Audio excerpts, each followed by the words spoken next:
This is Leadership in Action, and I'm Casey Cheshire. Join me as we delve deep into the passions, expertise, and experiences of Boston area innovators. Sponsored by the Boston chapter of the Entrepreneurs Organization. This is Leadership in Action. There it is. We're live, and I got to tell you, I'm really excited about this one.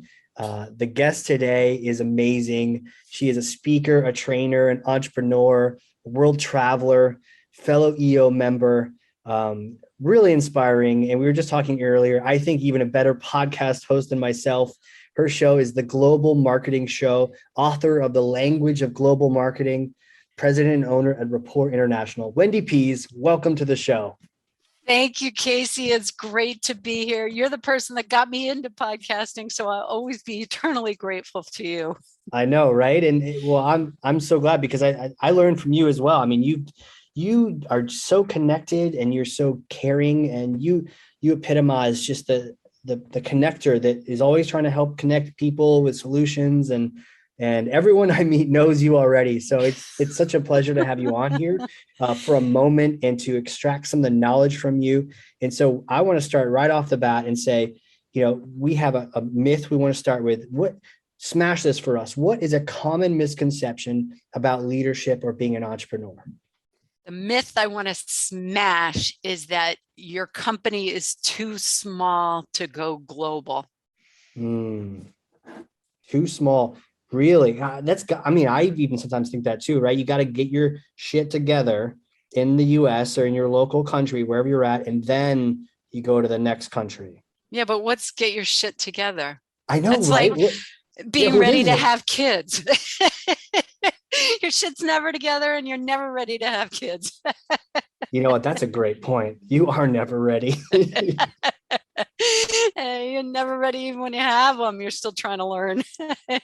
Okay, so if that's the case, if you don't have to be the large corporation to then branch out into the next geo, what can just anyone do it? Do you have any requirements, or is everyone ready to go today? Like, how does that work?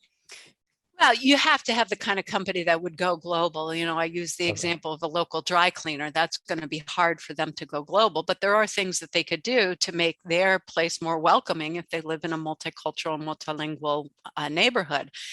But if you look at the statistics, less than 1% of US companies export. And of those, 98% of those are small and mid-sized companies.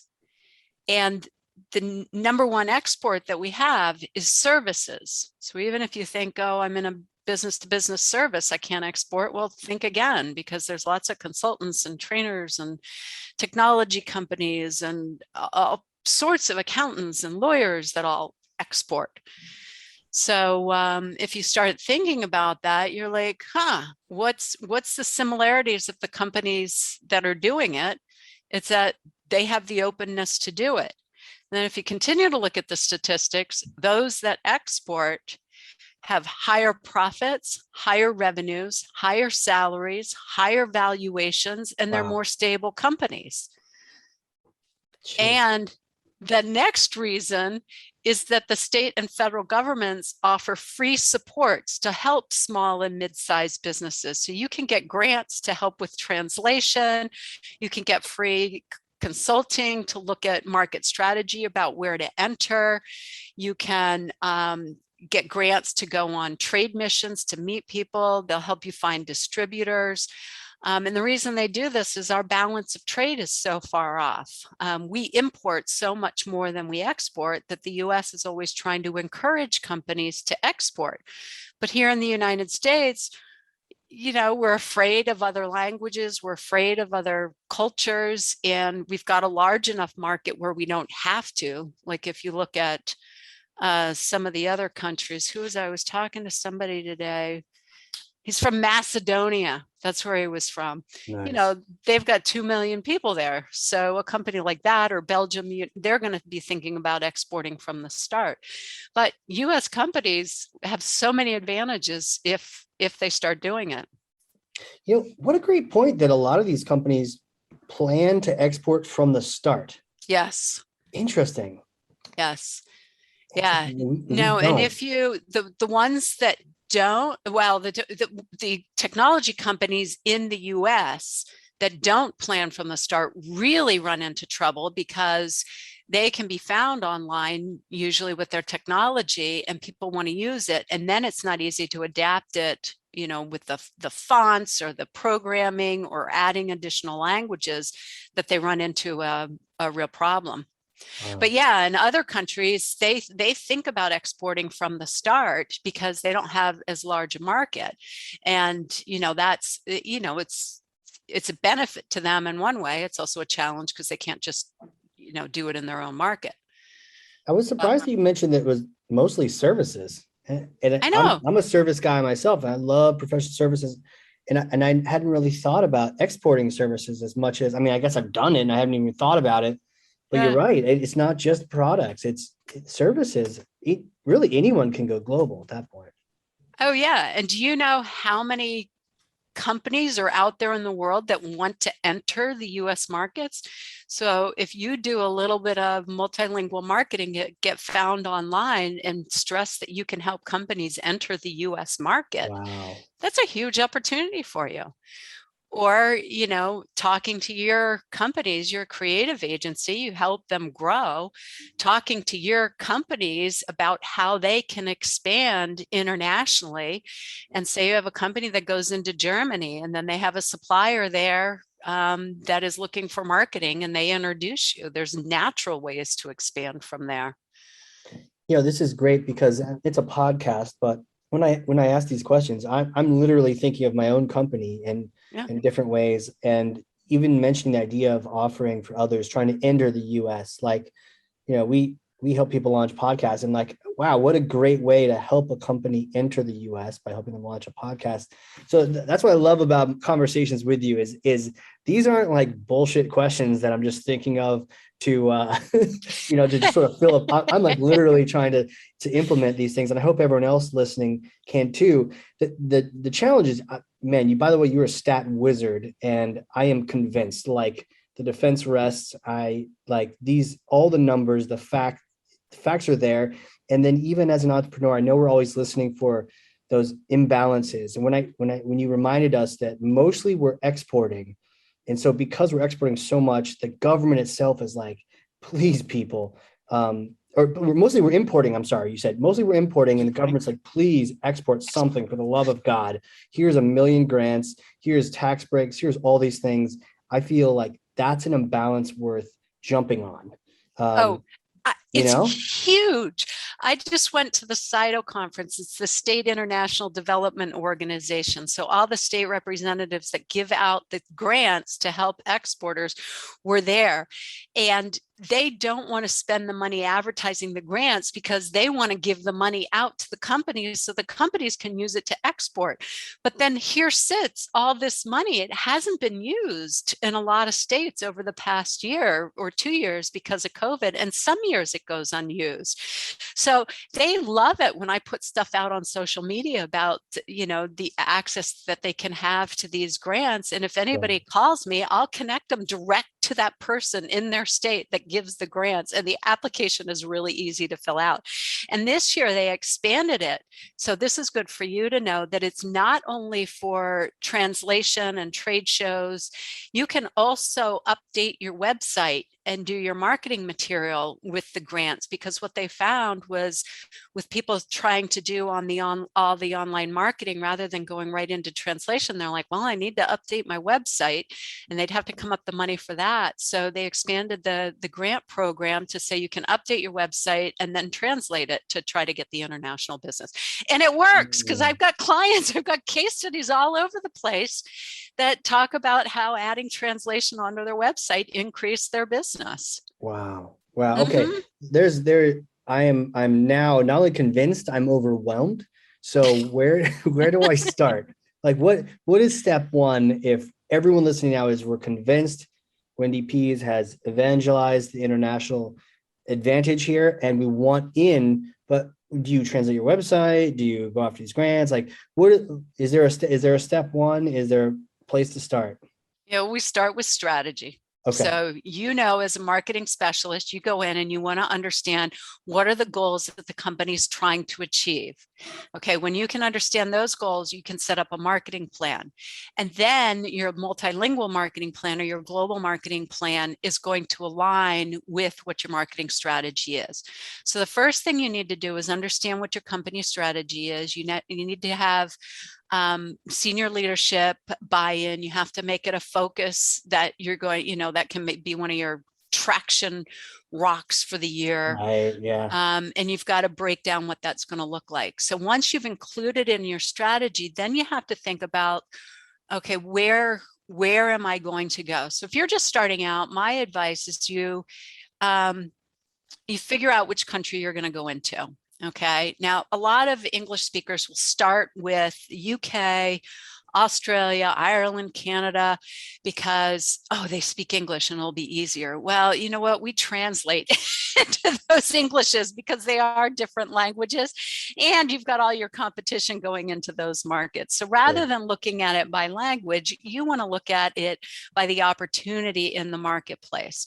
So what are different ways to do that? One is to look for the demand for your services, look for, if you supply things to car manufacturers, where might a lot of car manufacturers be located?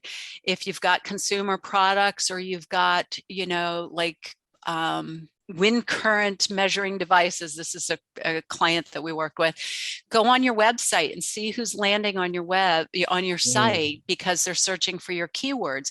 If you find, like this client that I was talking about with the wind sensors, he found a lot of people from Germany were visiting his sites. He thought, well, what happens if I put a little German translation up there? Will I get more hits from there? Look at places that might have trade shows in your industry where you're going to have a mass. So any kind of strategic analysis that you do to figure out which market to go into. I recommend starting with one market, one language, and then doing the second step in in how you start doing this. So you set up the strategy. And again, there's free resources to help you do the market analysis and research. And through the state and federal government. The second thing is to set up a process. So you want to streamline the process, document it so it's repeatable. Once you figure that out for one country or one language, then you can repeat it across other ones. And so the process is thinking about, is the language, the content, who's going to do your translation? Are you going to work with a distributor? Can you sell direct online? How is there legal contracts needed? Are there, user manuals that you need to think about? And so how are you really going to develop that process so you're connecting in and being successful at it? Third thing you want to do is look at technology. Okay. Do not use Google Translate for your website or anything that's important.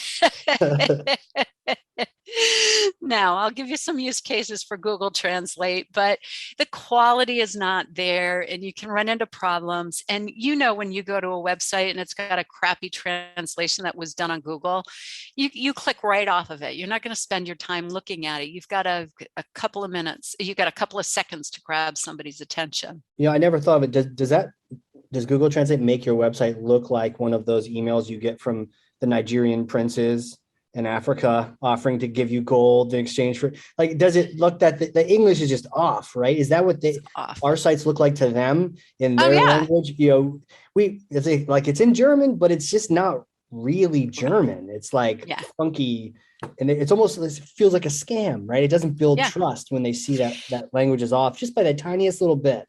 Yes, you're exactly, it because you're a marketing person. You've got to build that trust. Now, here's some more statistics for you. Oh, yeah. Over 70% of consumers are going to spend more time on languages that are in their native language, even if they're bilingual.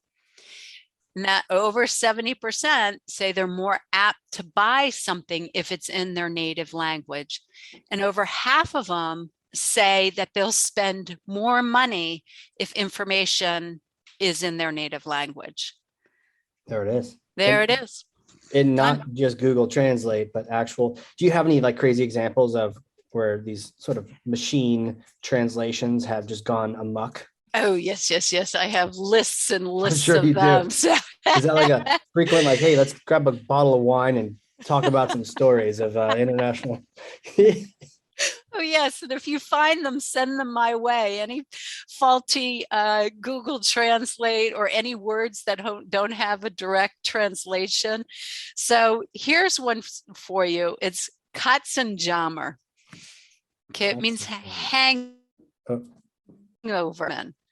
Okay. And if you go to Google Wait, what and is the put word? that in, there's no What is it? What does it translation mean? for it. It means hangover. The literal translation is cat's wail. You know, like, oh, I feel so horrible. Really? But if you go to Google Translate, there's no translation for it. Interesting. It doesn't know. Yeah. Doesn't realize. It And that's just just like a doesn't know. slang for a hangover. Yeah. Yeah. Katzenjammer. Is that German? Yes, that's just German. Katzenjammer. Cool word.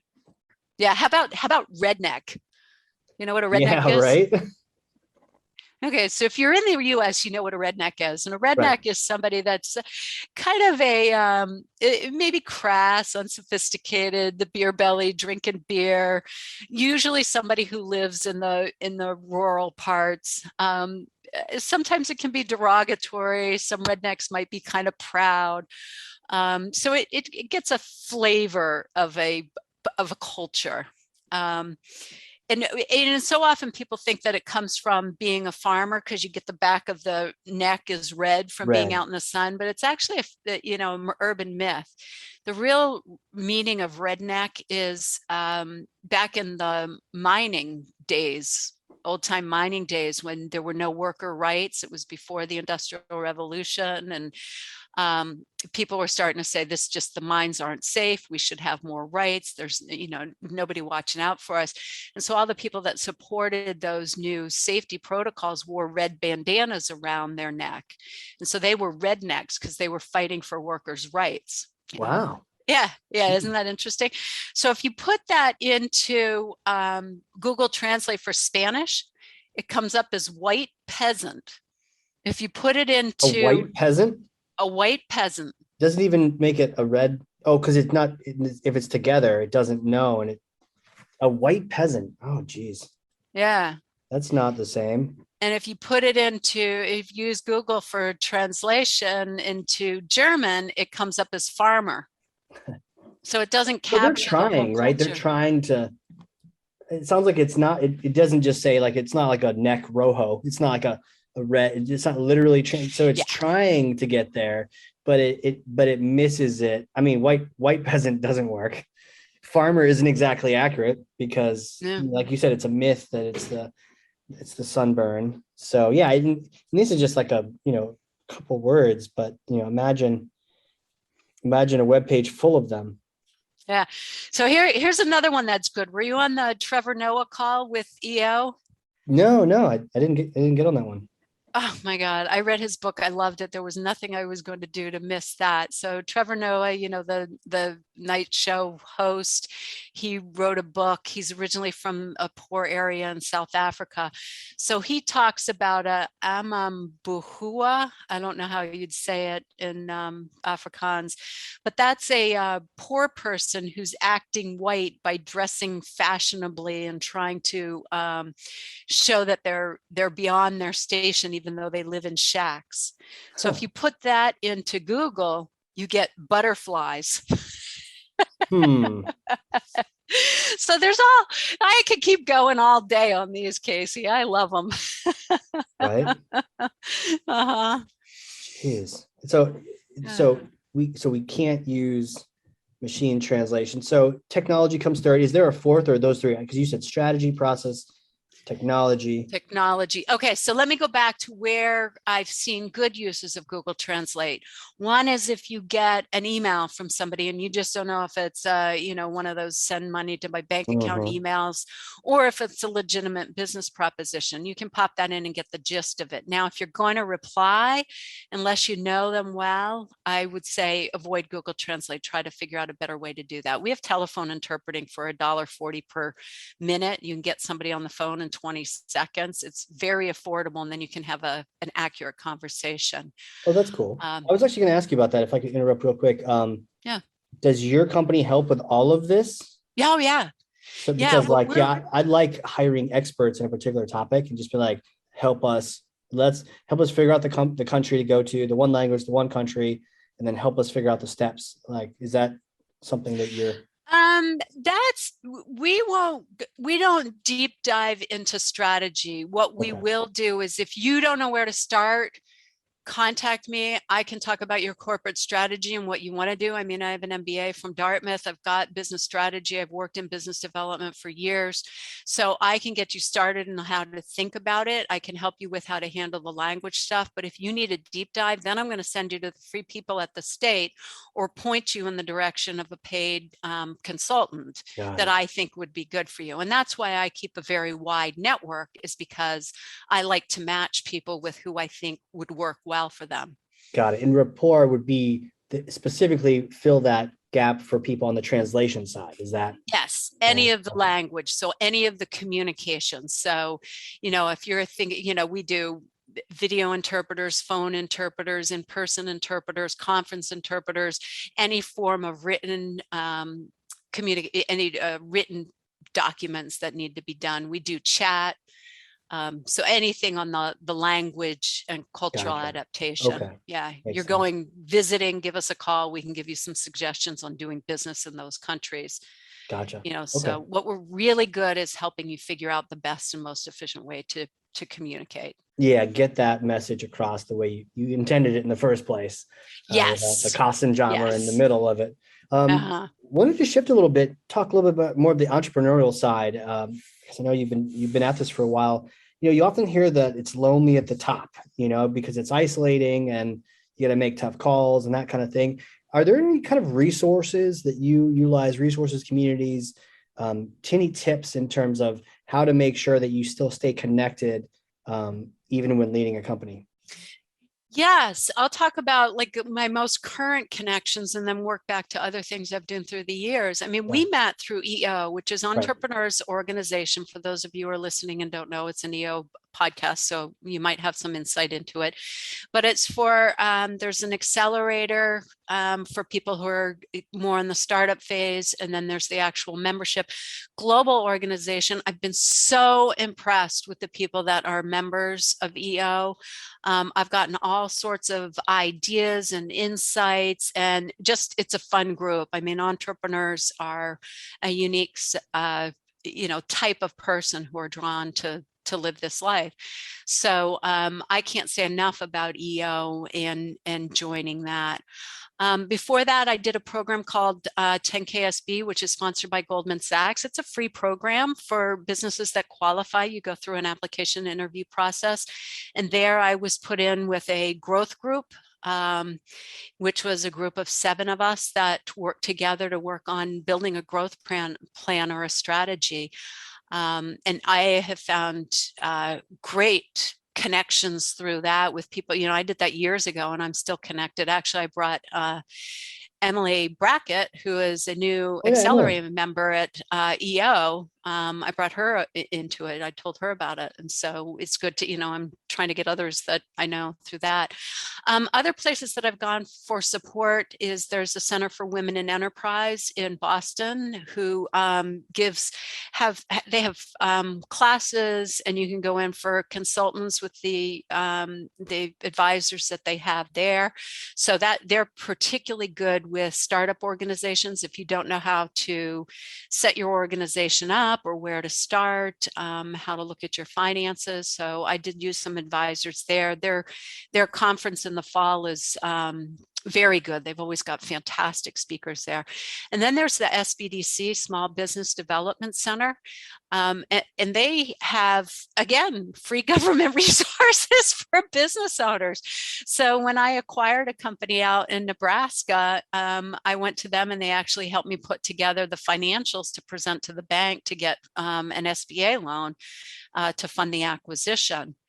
Wow. So, and then there's a lot of local networks that I'll go out and belong to, because it's either, building my network so I have people to refer to, or getting to know people so they know me if they hear of a translation need, and then if I have questions.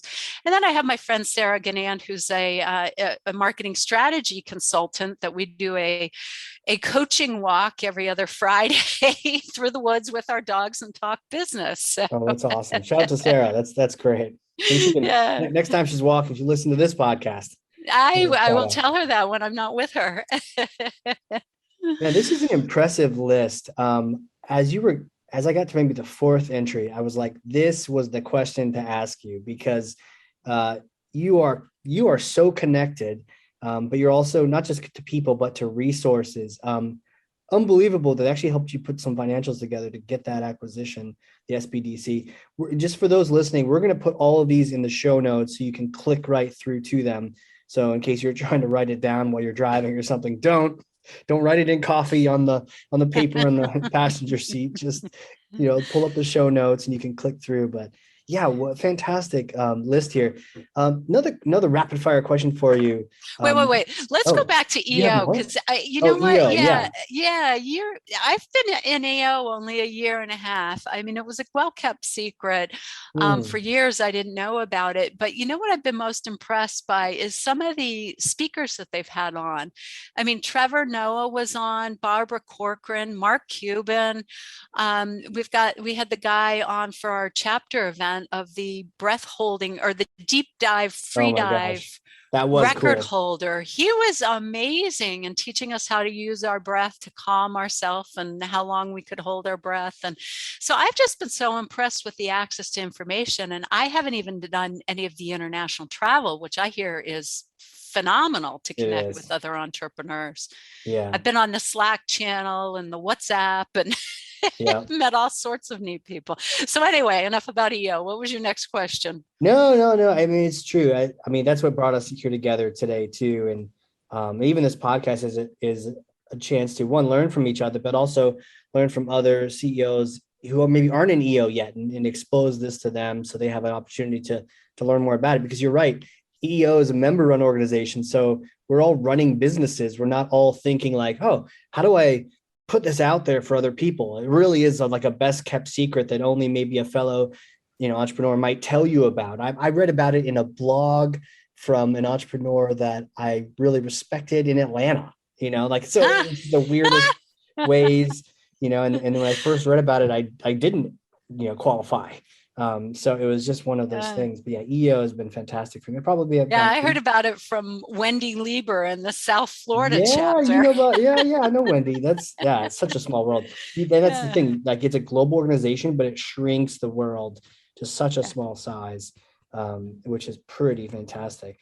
That next question where I was going to was about the future. You're so connected to resources, to people, and I feel like when you're siloed, you can't quite see this, but when you're connected the way you are, you can. What excites you about the future? What are trends? What are things that are changing right now that you're excited? It could be in the global business world. It could be just in business in general. What changes have you excited right now we should keep our eyes open for?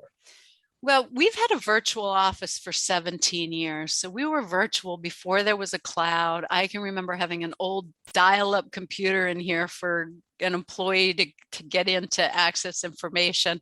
When I heard about the cloud, I was like, yeah, we've been doing that. But, now it's so much easier with voice over IP and the server through Amazon. And, so it's just gotten so much simpler. And what I've realized through the whole COVID shutdown is that global business is so much easier if you can do it virtually. I mean, rather than having to travel and have jet lag and time zone differences and stuff like that, I'm talking to people all over the world all the time on my computer. So, I'm just so excited because I think that COVID pushed us along on doing that so much faster. And I know there's a lot of people that are anxious to get back to traveling. And I know other countries put more of a value on face-to-face interaction and building the relationship, most other countries besides the US. But it's also made everything so much more accessible that I think this will go forward. And so I'm really curious to see how the world will play out. I like how people have had more time at home. They've had more time with family because they're not commuting as much or wasting as much time, and they still can be efficient. So that's what I've got my eye on. Interesting. Yeah, the idea of working for a company overseas or for having someone overseas work for you, all those things have gotten easier and easier and easier. But I guess to your earlier point, some of these professionals in other countries have from the get-go known they're going to work remotely for a company in the US or try to. But now we're sort of catching up with the rest of the world. Yes. Normally we're, kind of in front of the world with new ideas, but in this case, we've been behind. And now we're thinking, oh, maybe we should be thinking more and more remote, US, international. You have a team across many countries, not just many states or many, cities. That's you're right. It's one of those trends to definitely keep your eye on. Yeah. I've got people who work for me in Kenya and the Philippines. Wow. That work for me for the business operations. We've got linguists all over the place. I mean, we always have. Kenya, that's a country I hadn't heard, not heard of people, but heard in this setting. That's cool. Is there a great offshore type resource over there? Just good people? I was looking around and found somebody in the UK who said, I know somebody for you. She's in Kenya. She had gone to school at the University of Minnesota and she majored in science. And so now I have her doing some marketing stuff. So Linda Cherwan, she's been fantastic. Shout out to her. Absolutely. Yeah. That's the great thing is it's the right people in the right seat, wherever, it doesn't matter where they physically are sitting. It's that they are the right person for that invisible seat in whatever country, location, planet, and whatever hours. I mean, I've outsourced my finances to India for, I don't know, 10 years or something like that. Really? Yeah. And rather than having a bookkeeper come in here and then only once a week and then things sit, I mean, they've been able to grow with me. And if somebody leaves, they just backfill and train the position and everything's done overnight. We have some overlap. Company that does that? Do you recommend, or you found some particular? No, it's called Analytics Solutions. Analytics with an X, and then Solutions. They have an office here in Woburn, and then they have all the bookkeeping done over in India. Wow, cool resource. We'll link to them. Shout out to those guys. Shout out Analytics. What's up? Go DJ. Yeah, right. Very cool. Very cool. DJ Dave.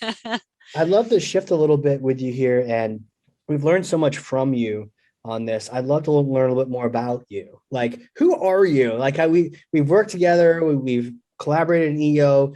Who are you? Did you always know you're going to be running global empires of linguists and translators and books? We'll have to talk about the books too. Did you always know this was going to be in the cards for you? Where did you grow up? What did you want to be when you were growing up? It's really interesting. When I was at one age, somebody said, what do you want to be when you grow up? And I said, president. And I don't think I ever really wanted to be president of the United States. There's too much that goes along with that. Yeah. It's not my scene. But I did, so I did say president. So I must have had a leadership aspiration. Yeah. At one point in high school, when I was talking to my dad, I said, it might be neat to be an interpreter, because I'd gone to school in Mexico for first and second grade, half the day in Spanish, half the day in English. Seriously? And then I took it all through high school and college. And he said, it's better to become an expert in something and be bilingual than just train in languages. And that's really good advice, because when we hire interpreters now, we want them to have a specialty on subject matter. So I went on and I majored in foreign service and international politics with a minor in business, and then got into sales. And I love sales. I mean, it's problem solving really for people. Yeah. And then, found that I love business. And that's when I got my MBA from Dartmouth. Wow. So, there was always this living internationally, loving travel, loving languages and culture, this, way back when interest in interpreting, but it wasn't anything that I pursued. This industry flies under the radar screen. I mean, don't do it, but could you name another language services company? No, not even Right. close. And there's I have no idea. thousands of them in the US. Are there? And a lot of them were independent translators or interpreters that then turned it into the business, but nobody can name one. So it wasn't anything on my radar screen to do. And then I had 2 layoffs and maternity leaves, different reasons, company being sold and doing away with the department. But I ran into somebody who said, buy a company. I'm like, with what money and what company? Well, who's writing that check, right? Yeah. But I started daydreaming online and found this little translation company. I'm like, well, that's cool. Lo and behold, I took out a home equity line to fund some of it and bought it, and we've grown every year. No kidding. Yeah, my second acquisition, I did get the SBA loan, but the first one was just a home equity line. Yeah. No kidding. Man. Well, looking back on this, really curious. If you could go back in time and talk to yourself, a couple days out of that MBA, you haven't necessarily bought companies yet and all these things. If you could talk to that version of Wendy, what would you tell her? What kind of advice would you give yourself, knowing all the things you've been through and the travels you've made? I can't think of a real answer. All I can think of is that song, Everything's Gonna Be All Right. Yeah. Okay. I think if I could sing, I'd just sing that to her. You just put your arm around yourself and you'd be like, it's gonna be good. Everything's gonna be all right. Nice. Never thought you'd sing on a podcast, did you? No. And I'm sure people are saying, please stop. Maybe they don't even know what song it is. Can you pull that up really quickly and play it? Yeah. Everything's it's a reggae song, I think. Oh, that one. Oh, that's a great You couldn't tell from my singing. But I think be all right. The reggae. It's not the Kenny. Yeah. It's While you're finding it, I'll just talk about why I say Marley? that. Everything's gonna be all right. Everything's gonna be all right. Yeah. I want to play the thing, but we get kicked off of YouTube. But I kind of I know. I'm looking at it. Bob Marley. Everything's gonna be all right. Yeah, right. There you go. Can you sing it any better than I can? We could turn this into the Joe Rogan podcast pretty soon. Just get a little Rasta. Get some things out, start smoking it up, play some music. Like, hey, everything's going to be all right. Everything's going to be all right. Yeah, I worked with I found out Count Me In was another organization that helped women business owners. I think they're having a revival.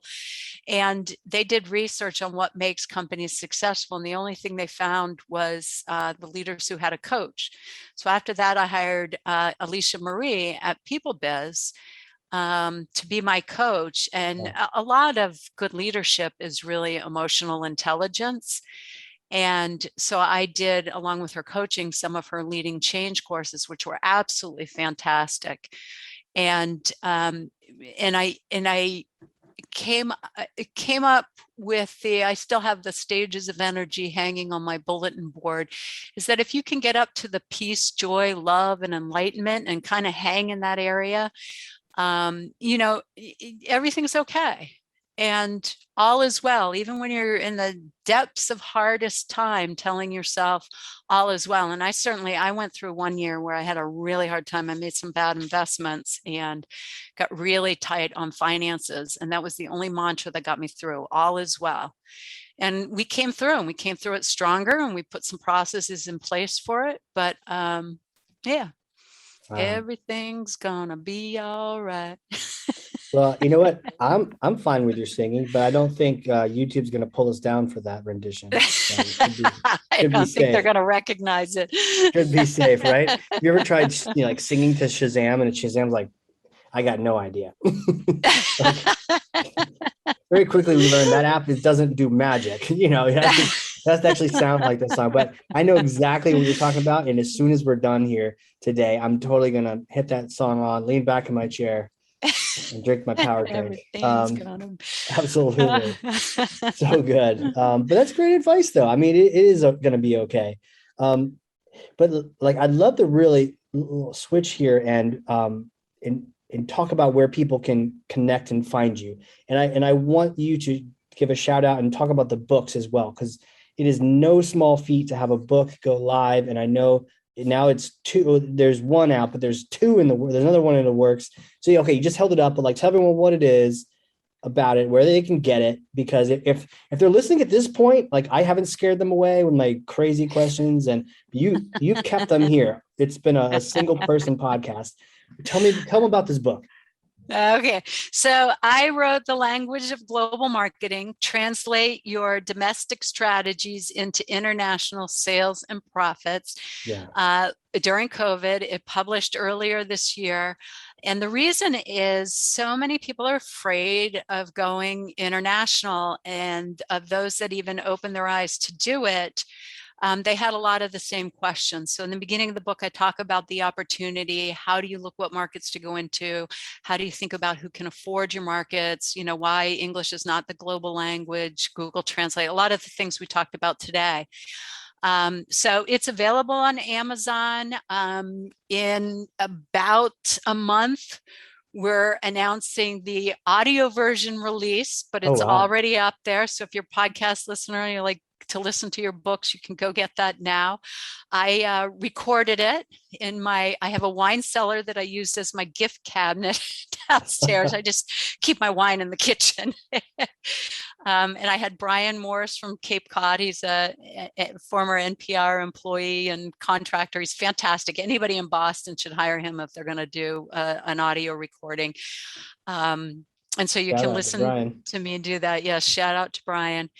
And I know my big news is I just got notified that a professor at the University of Guelph in Canada is using my book in one of his courses. Congratulations. That is huge. Thank you. I am just so tickled and so pleased. So normally university is so far backward and behind that, they basically don't give you anything. But like, I know at least there's one university now that's going to have some quality education because this book is hot off the presses. And it's funny, I asked earlier, like, well, what do you do? Like, how do you figure out, which language and which country? And it sounds like this book has that initial level strategy. Yeah. So even before hiring, some strategist or contract person to help you out with that, get the book, read that first, and maybe that solves your problems. And now you know to go for, that country and that language, and you can go for it. Yeah, that's the book is a roadmap on how to do it. So if you're a reader or you're listening to them, and then leave me a review on Amazon, please, an honest review. Give me whatever star you think about, and tell me, because as you mentioned, I've got another book in the works there's 2 of them. One is about global customer experience, and the other one is a shorter version of this, like the 1-minute manager type, or who moved the cheese kind. Yeah. Yeah. Absolutely. And we'll link to the book. I just clicked on it. I purchased this item on April 12th. So yes, you did. Back in the day. And you have a book out too, which I really enjoyed reading. So that's true. Got to mention that too, if you haven't on one of the podcasts already. That's it. You know what? Let's link to both books. Let's just link to them both. Everyone just listening, she's clicking buy, just buy them all. Buy them all. You get marketing advice from Casey, and you get global marketing advice from me. Yeah, this isn't self-serving at all, right? Yeah, no big deal. What about your podcast? Tell us everyone about your podcast, because if they're fascinated by this topic, we only had enough time to just really get some quick hits. I'm sure they can get a lot more on your show. A lot more about global marketing. Yeah. It's I started again because I'm talking to all these fascinating business people who have made the mistakes or made good moves or have suggestions. And so we're coming up on our year anniversary. Have had some phenomenal guests. There's an episode about how to look at your huge website and narrow that down and figure out how to put a process around translating that. The head of global sales from PepsiCo was on recently. We haven't released that episode yet, but he talked about, how they've gone international and things that he's seen and his experiences because he's lived internationally. We had somebody else that was launching a tourism company and how they went too broad at first and they didn't have enough resources to really support. So they built the infrastructure, but didn't have any, they didn't have any outreach out there. There's another one by Rotary International that talked about how they took their global marketing, which was so fractured and fragmented and done in the marketing, and wrapped it up and gave more support and a unified voice to the organization. So there's all sorts of good suggestions, whether you should have your distributor do it, how to get a global sales team going. So anything that you want in global marketing, and certainly let me know if there's a guest or a topic that you want to learn about, because I can certainly reach out and bring them on. Or Absolutely. if you're a listener and you think you'd be a good guest, reach out to me. Yeah, that's how you get on podcasts, just like that. Yeah. I'm going to go back to my initial question to say, like, what is the recipe? How do we do this? How do we go global? I'm going to say like this: you get the book and you listen to the podcast.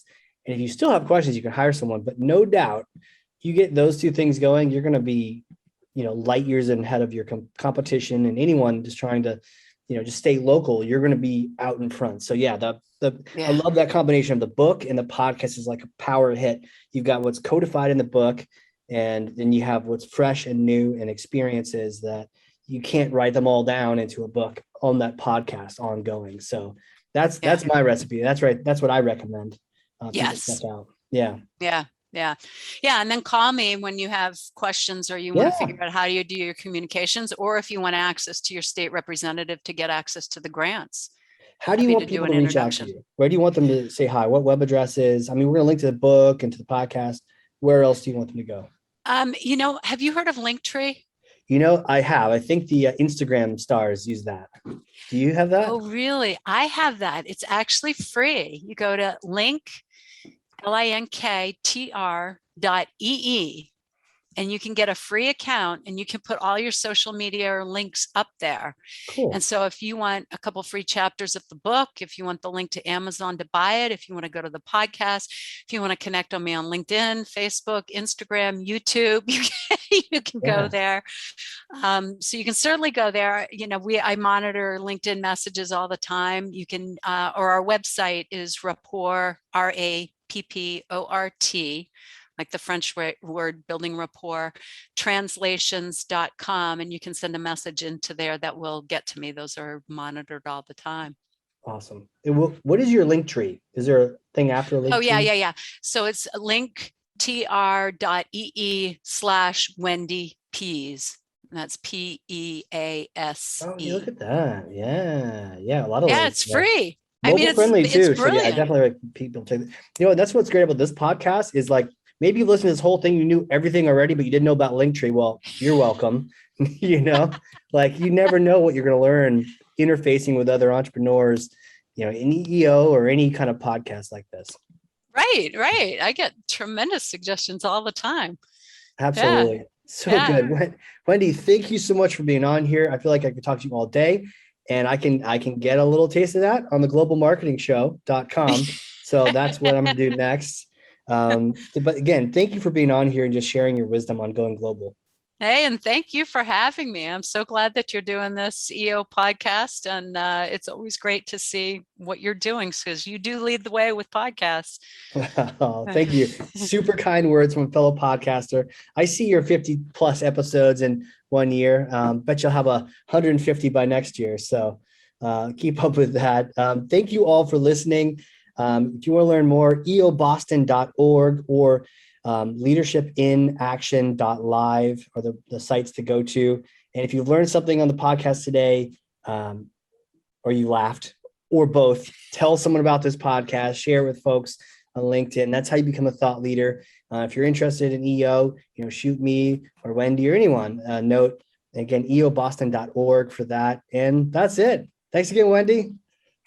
Thank you. Thanks, everyone. We'll see you all next time. This has been Leadership in Action. Leadership in Action is sponsored by the Boston chapter of the Entrepreneurs Organization. As the world's only peer-to-peer network exclusively for entrepreneurs, EO helps transform the lives of those who transform the world.